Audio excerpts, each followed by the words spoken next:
So I want to talk about high roads. A lot of you may be familiar with what's going on in the gospel world when it comes to senior pastors and founders having, small discrepancies. And there maybe have been some firings along those wavelengths. I'm trying to stay within the realm of not, calling names out and that type of thing. But I think the more important principle of what I really want to talk about is basically the party that was let go, the party that was so-called fired.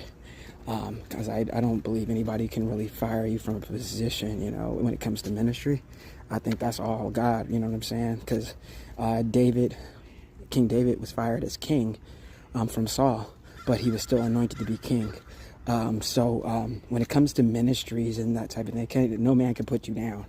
You still are what you are. You still are what God has called you to be, regardless of what man says about you, regardless of what man does to you.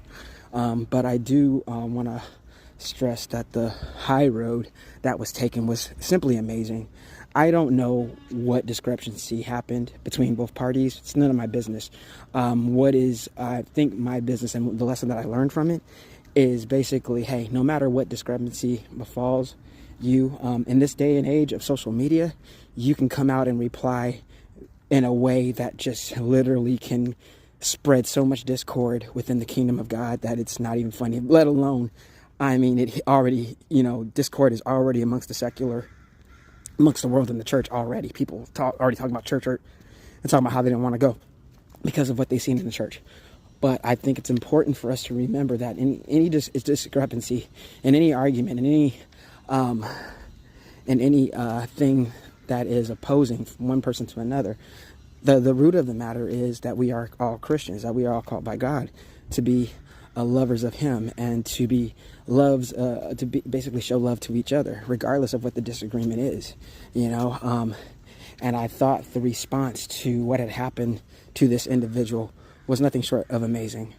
I pray that he continues on that road, he or she continues on that road, and God's going to move in a mighty way on behalf of that individual. All things work together for the good of those that love the Lord. So even in this, God's going to work it out to the good, for the good of the individual. Maybe it's the good of both. I don't know. But I just want to stress the importance of always staying humble, always taking the high road, always showing love in response, not retaliating, not trying to spread gossip. Just do you and show the love of God.